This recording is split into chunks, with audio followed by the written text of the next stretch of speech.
Welcome back. We start off this segment in Zimbabwe, where the biggest platinum miner, Impala Platinum Holdings Limited, says government's plan to compel mining companies to list the majority of their shares on the local exchange isn't feasible and would impede operators' ability to grow and invest in their assets. Lawmakers in the Southern African nation are debating the measure as part of a bill that will also direct companies to use at least 85% of the funds raised from a Zimbabwean listing to develop their local rights. Platinum and diamonds are key exports for an economy that has halved in size since 2000 after a chaotic and violent land reform program under former ruler Robert Mugabe. Analysts say Zimplats, which is listed on the Australian Securities Exchange, is seeing little interest from Zimbabwean entities, even though investors in the country can already freely trade in the shares, a clear sign that a local listing is not viable at the moment. And in Kenya, government is to set up a mortgage refinancing company to help to meet the government's aim of providing 500,000 houses in 5 years, as well as make it easier for banks to access long-term finance for home loans. The East African country has an estimated 200,000 annual housing shortfall, which is expected to rise to 300,000 by 2020. President Uhuru Kenyatta has said provision of affordable housing is one of his 4 key priorities areas in his second term. KMRC is expected to be licensed by the central bank in February next year, with initial debt financing of $160 million from the World Bank for lending onto the financial institutions. Once it starts operations, the company will raise debt from markets, including mortgage-backed bonds, to lend to banks and financial cooperatives using their mortgage loan contracts with customers as security. Kenya had just 24,458 mortgage loans valued at $2 billion, or about 3.15% of GDP in 2015, compared with about 30% of GDP worth of outstanding mortgages in South Africa. In the meantime, a group of women from a Nairobi slum, still in Kenya, have turned to informal savings and credit groups known as chamas, or what is called cooperatives, to their own homes, to own their own homes. Our Kenya's government capped bank interest rates to boost lending, but most people still struggle to access credit. The women started a chama 7 years ago and have been able to put up a gated housing community for members on the outskirts of the capital. Let's watch this. Rose Odinga has settled into her new home in Ruai, on the outskirts of the capital, Nairobi. The 45-year-old widow and mother of 2 can access piped water and electricity here, services she never had in the 26 years she lived in Kenya's largest slum, Kibera. In 2011, Rose formed an informal savings society named Razak, which brought together like-minded women with the goal of building decent houses for their families.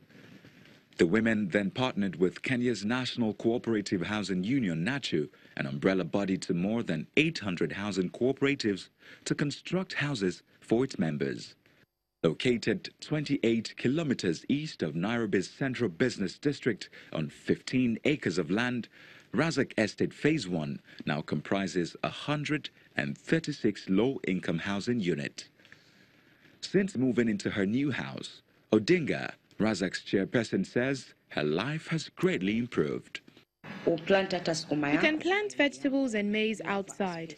You have some space to plant such things that you can't find in Kibera slum. Security here is so good, not like Kibera, because when you have to walk in alleys, you can be mugged, but here it is very open and very safe.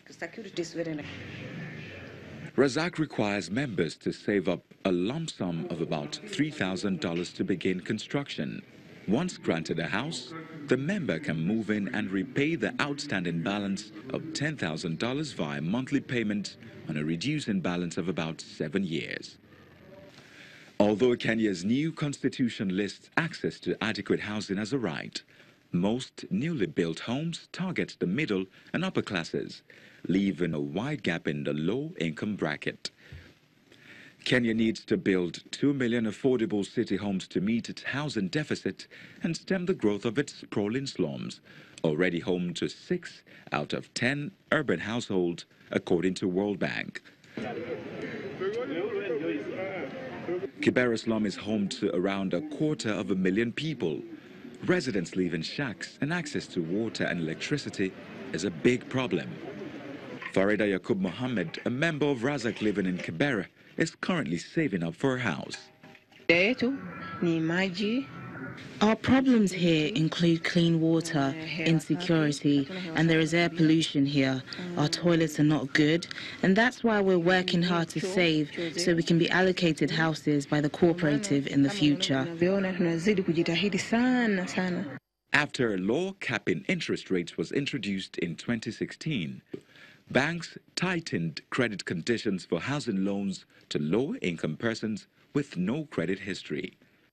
Kenya's central bank estimates there are fewer than 25,000 mortgages in Kenya, a country with over 40 million people. Razak's members are self-employed women, most of them working as food vendors in the city. They meet twice a month to collect their savings and discuss the housing project. This project could not have taken off if we went to a bank, since banks are strict on repayments. If it's 20,000 shilling you have to deposit and you cannot default. So the cooperative works for us. Informal credit is helping Kenyans bypass the high cost of setting up decent homes in urban areas. Through cooperative, because of the number, we can be able to buy a piece of land much more cheaply. Because the bigger the piece of land, the cheaper it is. So as a group, you can buy land much more cheaply than when you simply go and buy a plot as an individual. From somebody who bought a piece of land cheaply, divide the plot for the purpose of making money. Through the cooperative, you cannot be able to borrow loan much more easier and much more cheaply than when you go as an individual. So the solution to Kenya, even for the Kenya government, is to embrace the cooperative model as the best model by which Kenyans in urban environment can be able to access house. Giving them alternatives to finance the cost of land, labor, and construction materials. And finally, Nissan Motors Corporation Limited plans to start assembling vehicles in Kenya, bolstering government plans to develop a regional auto manufacturing hub in East Africa's biggest economy. The Japanese automaker is the latest to target Kenya after Volkswagen, PSA, Peugeot, and CNH Industrial Envy announced plans for assembly lines in the past 18 months. The facilities could cut new vehicle costs to customers in some of the continent's fastest growing economies, where vehicle ownership per 1,000 people is about a quarter of the global average. Outside of South Africa, there isn't much automotive manufacturing on the continent because of challenges such as the volume of imported used cars, few vehicle financing options, and a patchy road network. Nissan will initially put together pickup trucks from semi-knocked down kits or SKDs if the government agrees to waive a 25% import tax. And that's the wrap on the program for today and, of course, for the week. Thank you very much for watching. I'm Chimeze Obi Iwagu.